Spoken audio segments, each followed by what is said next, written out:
Pasa a vosotros, hermanos. Si me alcanzan a oír hasta allá atrás. Voy a pedirles que me acompañen en una oración y luego después tomen su asiento. Santísimo Padre Celestial, que moras en las alturas de los cielos, te alabamos, te bendecimos. Mira, Padre bendito, el que habla te pide de tu espíritu, para que no hable palabras de hombre, sino que hable palabra que viene solamente de ti, Señor. Ayúdanos, Señor, a entender tu palabra en esta mañana. Que salgamos edificados, Señor. Abre nuestro corazón, abre nuestras mentes, para ponerlo por obra durante nuestros días. En el nombre de Cristo Jesús te suplico todas estas cosas. Amén. Pueden tomar su asiento. Un hombre estaba predicando en un parque. Y llega otro hombre y le dice: para ti es tan fácil estar predicando lo que estás predicando. Cuando uno tiene los problemas que tiene, no sabemos ni lo que debemos de hacer, ni a dónde iremos, ni qué podamos hacer. Le pregunta el hombre: ¿qué son tus problemas? Estoy a punto de divorciarme, he perdido mi trabajo, mis hijos son drogadictos y estoy a punto de perder mi casa. Entonces aquel hombre se mete la mano a la bolsa y le saca una llave. La llave formaba la palabra oración. Y le dice: esta llave que te voy a dar es un arma de poder. Así titulé esta predicación: una arma de poder. Y le dice: cada vez que tú haces oración, te fortaleces más. Cada vez que tú oras a Dios, te fortaleces y vas creciendo en el espíritu. La oración es para muchas cosas, le dice. Y agarra una piedra y le da la piedra. Le toma esta piedra y saca una jeringa con agua y le dice: inyecta esa agua en la jeringa. Y le dice a la persona: pues no puedo, no se puede inyectar el agua en la jeringa, en la piedra, porque se echa a perder la jeringa, se echa a perder la aguja. Dice: así, cuando tú oras y te entregas a Dios, así te haces de fuerte, que el diablo no puede inyectar los males que ha puesto en el mundo. Lucas, capítulo 11, versículo 1. Lucas, capítulo 11, versículo 1. Los apóstoles le piden. Aquí menciona que es un discípulo y dice así el versículo: y aconteció que estando él orando en un lugar, como sabía uno de sus discípulos, le dijo: Señor, enséñanos a orar como Juan enseñó a sus discípulos. ¿Por qué le piden estas cosas al Señor? Ellos sabían que los rabinos oraban, pero la oración la escribían y se la daban a sus discípulos para que la recitaran. Ellos sabían que el Señor Jesucristo no recitaba las oraciones. Él amaba el orar, él amaba estar en comunión con su Padre. Ellos se daban cuenta de lo que estaba pasando.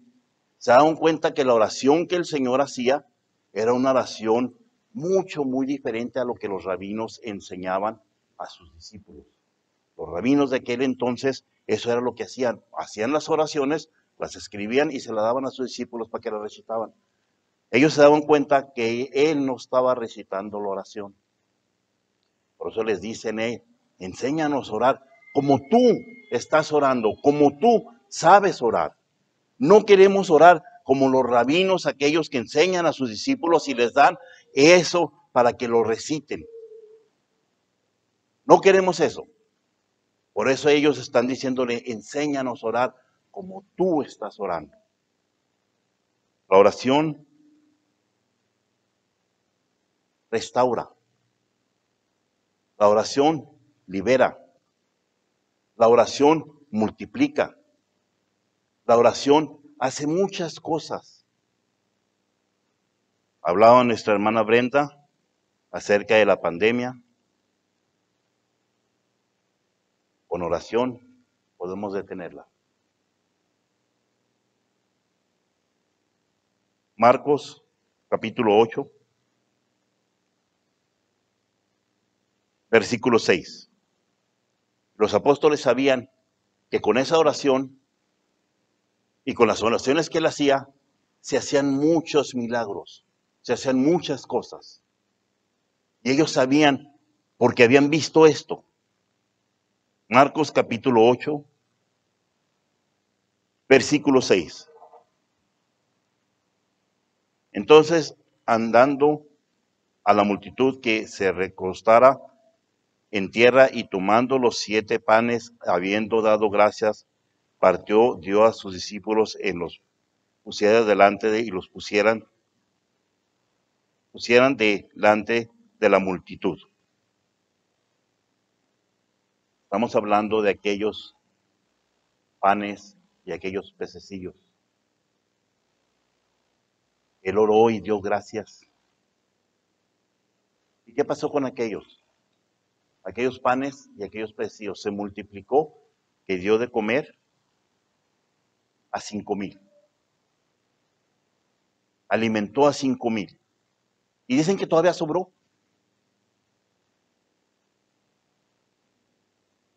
Cuando nosotros oramos al Señor, nosotros oramos porque sabemos que tenemos ese privilegio. Sabemos que podemos hacer esa oración.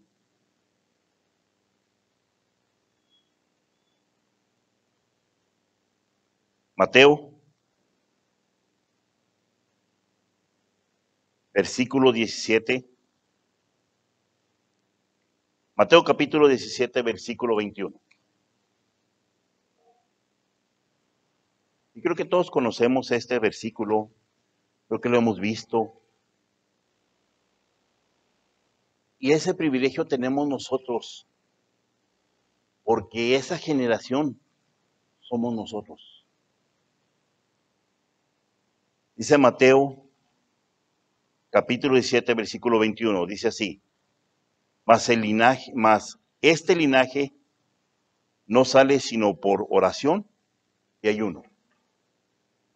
Cuando le llevan a aquella persona que no pudieron los discípulos echarle que el demonio fuera, él dice, esta generación solamente con ayuno y oración puede hacer las cosas. Esta generación, la generación cristiana, nosotros somos esa generación cristiana, la época cristiana. Por eso dice él, esta generación, ¿cuánto hace que lo dijo? Esta generación, podemos vencer esa pandemia. Esta generación, podemos vencer todo lo que se venga en contra de nosotros. Esta generación, con oración y ayuno, podemos hacer muchas cosas. Podemos vencer a Satanás. Por eso le puse así, un arma poderosa. Es una de las armas que el Señor nos deja y nos da para poder defendernos de los ataques de Satanás, de los ataques de lo que Él ha puesto en el mundo, de lo que Él ha inyectado en el mundo. Ha inyectado envidia, discordia, temor, muchas cosas que a nosotros, en nuestra mente, empiezan a trabajar y empezamos a pensar, bueno, pues, ¿quién soy yo para que se me haga este milagro? ¿Quién soy yo para que Él pueda hacerme obedecer y escuchar mi oración? Es usted, hijo de Dios. Es usted, este linaje.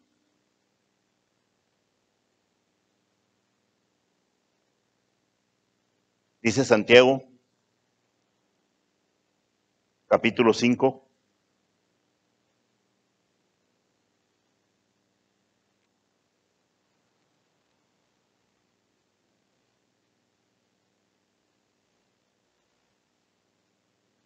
versículo 16. Santiago capítulo 5, versículo 16. Es un consejo que Santiago da a la iglesia y les dice que les hable a los ancianos. Si está enfermo, hable a los ancianos.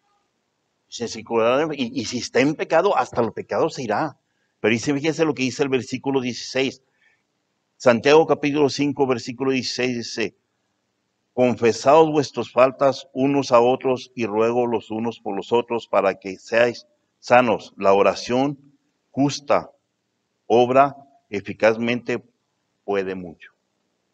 ¿La oración de quién? El justo. Usted es justo. ¿Sabe por qué le digo que usted es justo? Porque Jesucristo es justo. Y usted es parte del cuerpo de Jesucristo. Usted es justo porque Jesucristo es justo. Y no hay otro justo.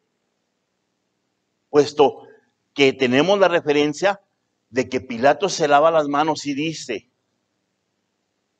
yo me lavo las manos de la muerte de este justo. Dice que la oración del justo puede mucho. La oración de la iglesia de Dios puede cambiar al mundo. El ayuno de los de la iglesia de Dios puede cambiar al mundo. Puede mover cosas. Porque Satanás no puede contra la iglesia. Unidos en oración y ayuno, nadie puede contra nosotros.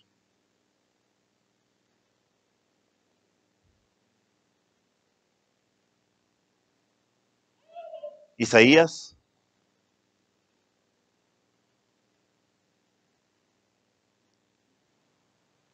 capítulo 32. Yo siempre he dicho que Isaías es el profeta de Jesucristo. Cada vez que leo el libro de Isaías o busco un texto, se está refiriendo a Jesucristo. Está profetizando a Jesucristo. Isaías capítulo 32, versículo 2. Y será aquel varón como escondedero contra los vientos y como acogidos contra el turbo, como arroyo de agua en tierra de sequedad, como sombra de gran peñasco en tierra calurosa. Fíjense lo que está diciendo Isaías, de quién estamos protegidos. Voy a leer otra vez, dice, y será que el varón, Jesucristo, como escondedero, nos escondemos en él, en Cristo.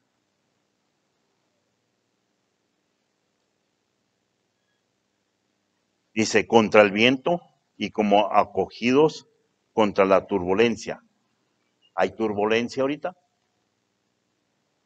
Hablando simbólicamente, tenemos unas turbulencias grandes. Están sucediendo cosa tras cosa, tras cosa, tras cosa, tras cosa, tras cosa, tras cosa. Ahorita existe el temor de que se pueda empeorar la cosa con la pandemia por la influencia. La influencia anda en el aire. Pero si traemos esto puesto, no nos va a tocar la influencia. No lo vamos a respirar. Y están poniéndose muchos en temor de que se va a complicar la situación. Tenemos el poder de la oración para que eso se retire.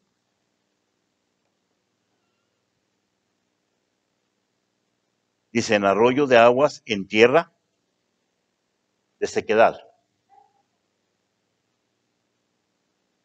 Cuando hay sequía, hay hambre, falta de trabajo, hay una inmensidad de cosas. pero dice que Él es como un arroyo.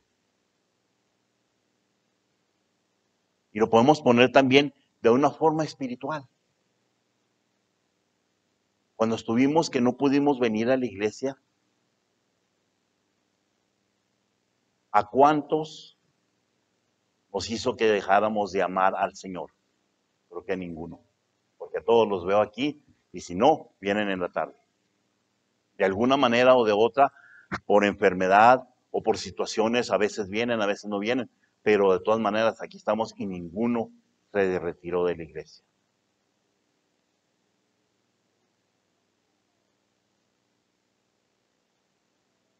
Dice que es como sombra de un gran peñasco en días calurosos, en tiempo de calor. Cuando está ¿han ustedes sentido un día caliente y que no tiene, que ni la agua ni la sombra los hace que se refresquen? Él es como esa peña, que se arrima uno a esa peña, se siente fresco. No sé si ustedes han andado en el desierto y se arriman a una peña y la peña está fresca y se siente fresco. Así dice que será Él.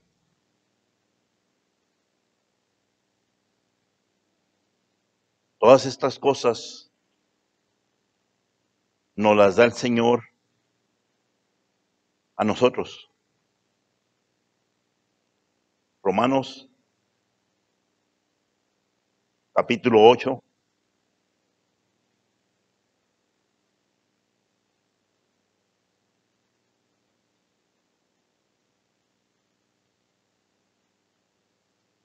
Versículo 30. Y todas estas cosas nos las da porque estos que vamos a leer aquí somos nosotros. Es la iglesia de Dios. Romanos capítulo 8, versículo 30. Y a los que predestinó, a esos también llamó. Y a los que llamó, a esos también justificó. Y a los que justificó, a esos también glorificó. Por eso, Él escucha nuestras oraciones. Porque somos sus escogidos, sus justificados, sus glorificados. Somos a los que Él llamó para su honra y su gloria, para su servicio, para que nosotros, al orar, Él nos concede, y Él dijo, todo lo que pidieres en mi nombre, te será concedido. Así lo dijo. A veces queremos nosotros hacer las cosas nosotros solos, sin tomarlo en cuenta. Pero como que nos dice, hey, aquí estoy, aclama a mí y verás cómo yo te voy a responder. Aclama y verás cómo yo te voy a dar lo que necesitas. Aclama y verás cómo yo voy a quitar lo que quieres que quite. Aclama y verás cómo yo voy a restaurar lo que necesitas ser restaurado. Te voy a hacer que reposes. Te voy a hacer que no te falte que comer. Te voy a hacer que no te falte que beber. Te voy a hacer que no te falte que vestir. No te falte que calzar. Así lo hizo con el pueblo de Israel cuando salió de Egipto y andaba en el desierto.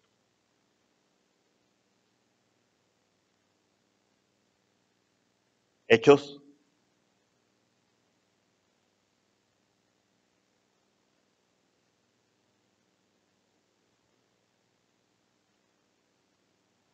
capítulo 22, versículo 14. Este hombre era muy temido. Aquí está hablando de Saulo. Era muy temido esta persona antes de ser convertido, que es nuestro hermano Pablo. Sin embargo, todos conocemos la historia, lo que le pasó, lo que sucedió y todo. Al darse cuenta la iglesia, al principio de darse cuenta la iglesia quién era Pablo, le temían. Pero ya cuando se dieron cuenta en realidad lo que había pasado con él, lo que Cristo había hecho con él, fue una grande bendición para la iglesia. Dejó de ser perseguida, fue liberada de esa persecución, ya no eran encarcelados ni matados por causa del Evangelio de Jesucristo. Ahora la cosa se había volteado hacia él. ¿Por qué? Porque miren lo que dice el versículo 14. Y le dijo, Ananías le dice, el Dios de nuestros padres te ha predestinado para que conciencias su voluntad y vieses a aquel justo y oyó la voz de su boca. Por eso te predestinó, para que le sirvieras. Jesucristo, cuando Ananías le dice, Señor, pero este hombre, tú sabes lo que hace. Instrumento me es este, para que vaya y hable. Y sabemos y conocemos todas las cartas paulinas, todo lo que él habla, todo lo que él dice. Y aprendimos de él, de un hombre que perseguía a la iglesia. Él mismo dice, si hablamos de pecadores, yo soy el peor de todos, porque yo perseguí la iglesia para que los mataran. Sin embargo, un instrumento poderoso para el Evangelio de Jesucristo. Voy a terminar con este versículo. Romanos capítulo 3.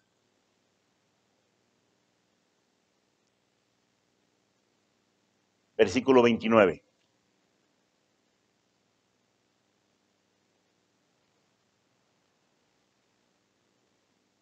Dice, ¿es Dios solamente Dios de los judíos?